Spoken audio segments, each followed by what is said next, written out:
Section 19 talks about right to community living and not to be segregated from the society. जो भी एक patient है mental illness का, अगर इलाज के लिए एडमिट होता है किसी हॉस्पिटल के अंदर, उसका राइट है to live in the community.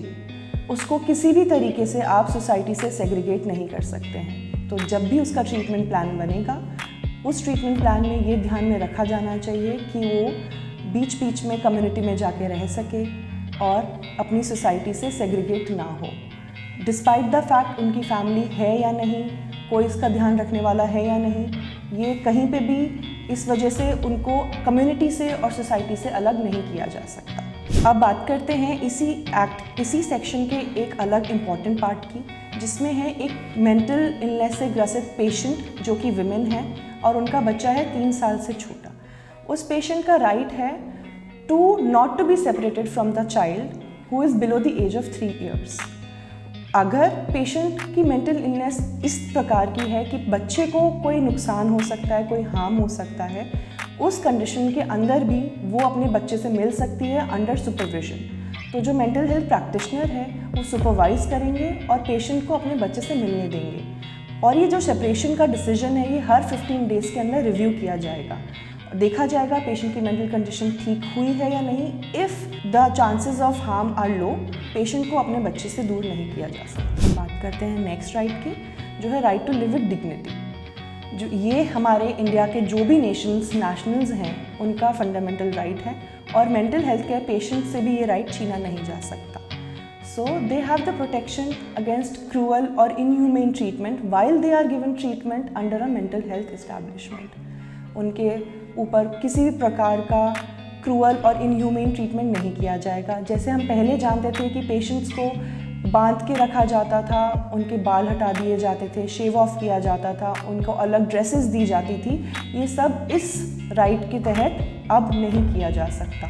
They can wear the clothes they want और अपनी डिग्निटी के साथ में अपना इलाज करवा सकते हैं। नेक्स्ट राइट है protection from all sorts of abuse. जितने भी प्रकार के अब्यूज़ पॉसिबल हैं, be it mental, be it physical, be it sexual, be it emotional, किसी भी प्रकार का अब्यूज़ पेशेंट के साथ में ट्रीटमेंट के दौरान नहीं किया जा सकता।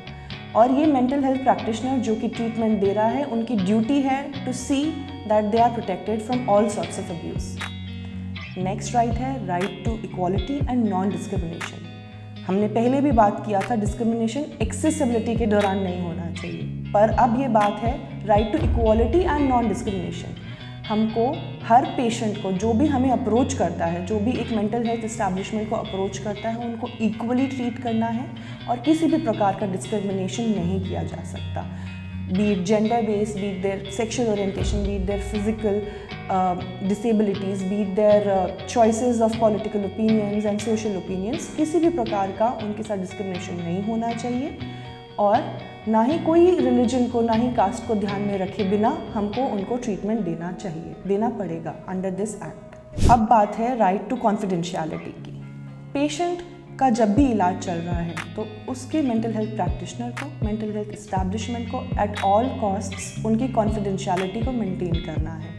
किसी भी मीडिया पर्सनल को उनकी वीडियो, उनकी फ़ोटो कहीं भी हम रिलीज़ नहीं कर सकते without the consent of the patient. अगर पेशेंट या फिर उसका नॉमिनेटेड रिप्रेजेंटेटिव कंसेंट दे देता है तो हम रिवील कर सकते हैं, बट अगर नहीं देता है तो हम कोई कॉन्फिडेंशियलिटी हमेशा मेंटेन करके रखनी पड़ेगी। इस क्लॉज के काफ़ी एक्सेप्शंस भी हैं जिसमें हम रिलीज़ कर सकते हैं इंफॉर्मेशन। पहला कि मेंटल हेल्थ प्रैक्टिशनर्स आपस में, एक ऑर्गेनाइजेशन के मेंटल हेल्थ प्रैक्टिशनर्स आपस में डिस्कस कर सकते हैं उनकी इलनेस के बारे में, सो दैट एक ओवरऑल होलिस्टिक ट्रीटमेंट जो है पेशेंट गिव किया जा सके। दूसरा है, अगर कोर्ट या फिर कोई अथॉरिटी हमको ऑर्डर देती है to reveal about the illness of the patient and the identity, तो हमको करना पड़ेगा। रिलीज ऑफ इंफॉर्मेशन तब भी नेसेसरी हो सकता है जब हमें प्रोटेक्शन अगेंस्ट द हार्म करना हो।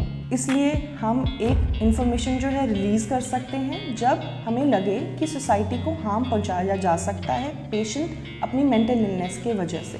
तो उस टाइम पे सोसाइटी के ओवरऑल प्रोटेक्शन के लिए अगर इंफॉर्मेशन का रिलीज नेसेसरी है तो that can be done. Release of information in the interest of public safety and security, तो पब्लिक की पूरी safety, overall public safety and security is a must. At all costs that should be protected, and for that protection if the release of information is required, हमें करना पड़ेगा.